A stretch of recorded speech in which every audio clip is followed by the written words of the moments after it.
I write as Rebecca York, but my real name is Ruth Glick, and that's how I started.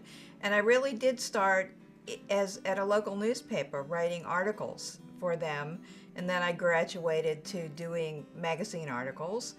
But I always wanted to write fiction, and I was taking a course at a local community college, and a lot of people, you came and you read whatever you were working on, and some people were doing novels, and I got a feel for, what seemed to be working with them and what didn't.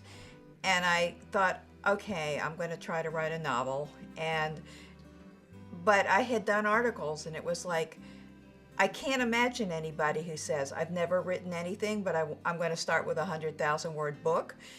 And I thought, okay, well, a kid's book is shorter, not easier, but it's shorter, so I'll start with that. And I'll see, I know even back then I was a plotter, so let's see if I can plot maybe a quarter of a book and see if that's working. So I started writing, and I wrote a kid's science fiction novel, and it was called The Invasion of the Blue Lights, and that was my first book. I guess around the same time, I also did a book on making dollhouse furniture. I did that because my daughter wanted a dollhouse, and I went and looked, and I saw how expensive everything was, and I thought, okay, I'll bet I can make the furniture out of little things, and I was able to do that.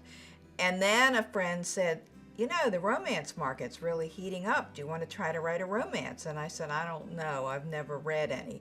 So she brought me a bunch of romances, and I started reading them, and I realized that in the fiction that I read, that relationship between a man and a woman developing, it was always a subplot in the books that I read. I didn't even know there were romances, but here was a whole book about it, and I thought, gee, I love this.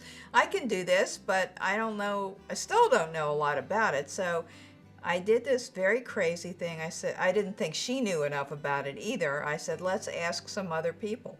So 4 of us sat around with a bowl of popcorn plotting a romance novel, and then we broke into 2 teams, and each of us would write 2 chapters together, and then we'd edit the other people's chapters. So from that kind of crazy thing, that's how my career as a romance writer started.